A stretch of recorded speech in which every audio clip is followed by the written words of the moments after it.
Dia 8 de dezembro, Festa da Imaculada Conceição. O pecado do primeiro homem transmitiu-se-lhe a todos os descendentes, como um fogo devorador. Devastou tudo e qual veneno mortífero infeccionou o mundo inteiro. Só uma criatura ficou isenta desta perdição universal. Maria Santíssima, a Virgem Mãe de Deus. A festa odierna apresenta-nos este mistério como manifestação gloriosa da bondade e da onipotência de Deus. Maria concebida sem pecado original, eis a doutrina da Igreja Católica. Eis a fé que jubilosos confessamos. A Igreja Católica definiu o dogma da Imaculada Conceição, baseando-se sobre as expressões da Sagrada Escritura e da tradição. Os livros bíblicos estão cheios das mais belas figuras que se referem a Maria Santíssima, a Mãe do Salvador. Figura de Maria Santíssima foi a Arca de Noé, Gênesis capítulo 8, que flutuou sobre as ondas do dilúvio, ficando salva da perdição universal. A sarça ardente de Moisés é imagem de Maria Santíssima, porque ardendo o fogo não a consumia.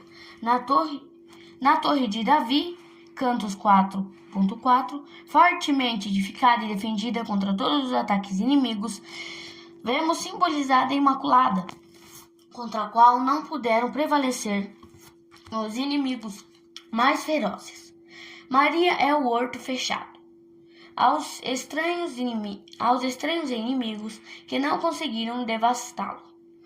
A celeste Sião, Apocalipse capítulo 21, versículo 18, é ainda a bela visão que extasia o profeta de Patmos, ao ver a cidade edificada de ouro puríssimo, dardejando raios de luz brilhantíssima. Nos livros bíblicos encontramos expressões as mais claras, que a exegese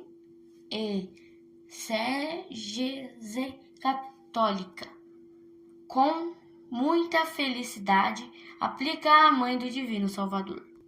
Porém, inimizade entre ti e a mulher, entre tua e sua descendência, e ela te esmagará a cabeça.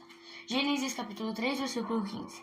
O inferno é impotente diante da Mãe de Deus, que triunfará sobre Lúcifer. A cabeça da serpente é o pecado, e em Maria não há pecado. Sois toda formosa, minha amiga, e em ti não há mácula.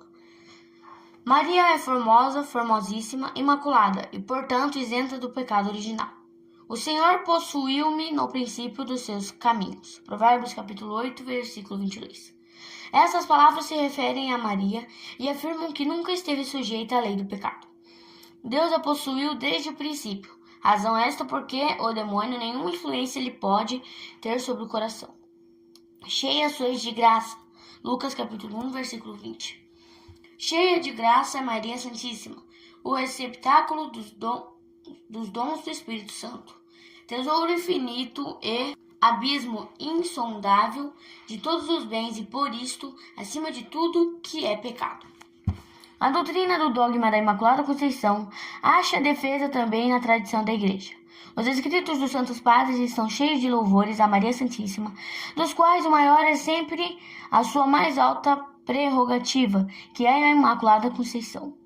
Santo Éfrem chama a Maria, a Virgem Imaculada, ilibada de toda a mácula do pecado puríssima. Santo Ambrósio, referindo-se a Maria, diz que é aquela que, pela graça divina, ficou isenta de toda a mácula do pecado. São Cipriano afirma: Maria é diferente de todas as criaturas humanas. Se lhes é igual em natureza, não tem a culpa que as mácula. Santo Agostinho escreve: se falo do pecado, não penseis que quisesse ou pudesse referir-me à Virgem Mãe de Deus. Santo Anselmo declara: é razoável supor na Santíssima Virgem uma pureza tal, que fora de Deus não pode ser imaginada outra maior. A prática da Igreja Antiga em nada difere da doutrina dos Santos Padres. Os papas dos primeiros tempos da Igreja permitiram a celebração de festas em honra da Imaculada Conceição, a invocação de Maria Santíssima sobre este título. Consentiram que províncias e reinos inteiros escolhessem a Virgem Imaculada por padroeira e protetora. Deram aprovação a associações que se formaram sob o título da Imaculada Conceição e aplaudiram o zelo e a piedade daqueles que erigiram altares e igrejas em honra da Imaculada Conceição ou, por um voto solene, se comprometeram a defender sempre a Santíssima Virgem, concebida sem pecado original.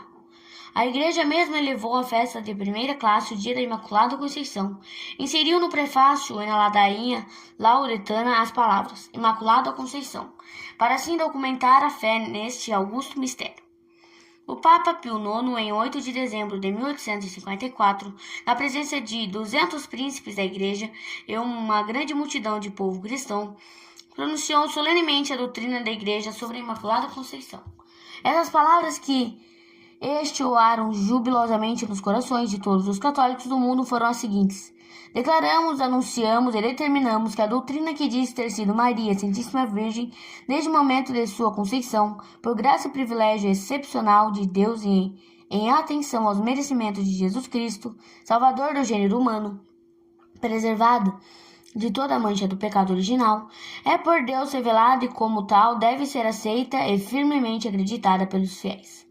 Se alguns, o que Deus não permita, se atreverem a divergir desta nossa definição, saibam e conheçam que, por sentença própria, se condenaram a naufragaram na fé, separando-se da unidade da Igreja. Essa definição oficial da Igreja frisa 3 pontos. Primeiro, Maria ficou isenta do pecado desde o primeiro momento de vida. Segundo, essa graça e privilégio extraordinário foram-lhe concedidos por uma distinção especial divina em atenção aos merecimentos do Salvador. Terceiro, todo e qualquer que não aceita este artigo de fé pega gravemente e se exclui da Igreja Católica. Pela nossa fé na Imaculada Conceição, honramos a Igreja que é representante de Deus na terra, a mestra da verdade. E crendo, não corremos perigo de errar, porque a Igreja é a coluna e a base da verdade. Ela goza da assistência do Divino Espírito Santo, que lhe foi prometido por Cristo e com ela ficará até o fim dos tempos. A Igreja não nos engana, e é impossível que nos ensine o erro. Reconhecendo-a como mestre infalível da verdade, sujeitamos o nosso entendimento às suas decisões e cremos na Imaculada Conceição, por ela definido como dogma. O amor que temos a Maria faz que, com fé jubilosa, acreditemos na doutrina da Igreja, que eleva a Mãe de Deus sobre todas as criaturas humanas. O dogma da Imaculada Conceição mostra-nos Maria em toda a formosura. Maria é aquela em que as insídias da serpente não acham objetivo. Maria se nos apresenta como a esposa dos cânticos, por cuja formosura o esposo se encanta. Maria surge diante de nós como a bela aurora, formosa como a lua e eleita como o sol. Criatura nenhuma com Maria Santíssima se compara, em santidade e perfeição. Pela beleza, atrai os corações de todos e todos os olhares se lhe dirigem, cheios de admiração e amor. O dogma da Imaculada Conceição apresenta-nos Maria em toda a sua dignidade. Ela é a esposa imaculada do Espírito Santo desde o primeiro momento de sua existência, adornada com o amor do Altíssimo e enriquecida com as mais admiráveis graças. Que dignidade! Dessa dignidade não podia prescindir. Seria possível o Filho de Deus, o Santo dos Santos, operar a grande obra da encarnação nas entranhas de uma mãe que fosse sujeita, por um momento sequer, à lei do pecado e, consequentemente, à influência e ao poder do demônio? A Imaculada Conceição é, de todas as prerrogativas de Maria Santíssima, a mais alta. E é este o dogma sublime que tanto honra e eleva a Santíssima Virgem e enche de gozo e alegria os corações de seus filhos. Ei-la, o lírio entre os espinhos. Cânticos, capítulo 2, versículo 2. Ei-la, a Imaculada. Agradecemos a Deus que revestiu de tanta glória a mãe do seu Filho unigênito por uma vida santa e pura. Procuremos tornar-nos dignos filhos de uma tão excelsa mãe. Reflexões. Por um privilégio especialíssimo, Maria Santíssima ficou isenta da culpa original. A alma da mãe foi criada no estado da graça santificante e nesta permaneceu. Graça igual não recebeste. Concebido em pecado nasceste. Mas Deus purificou tua alma no sacramento do batismo. Milhares e milhares não tiveram esta graça. morreram sem o batismo no estado de pecado. No céu não puderam entrar, porque nada de impuro lá entra. Por que te concedeu Deus, em sua infinita bondade, a graça do batismo? Quanta gratidão deves, pois a Deus tão bondoso, por ter te dado tamanha distinção. O batismo, porém, é somente a primeira graça que recebes do Criador para alcançares a vida eterna. Deve-se aliar-lhe uma vida santa de perfeito acordo com os mandamentos da lei de Deus. Aquele que disse ser necessário o batismo, o renascimento da água e do Espírito Santo, disse também: se vossa justiça não for maior que a dos fariseus e escribas, não entrareis no reino dos céus. Santo Agostinho.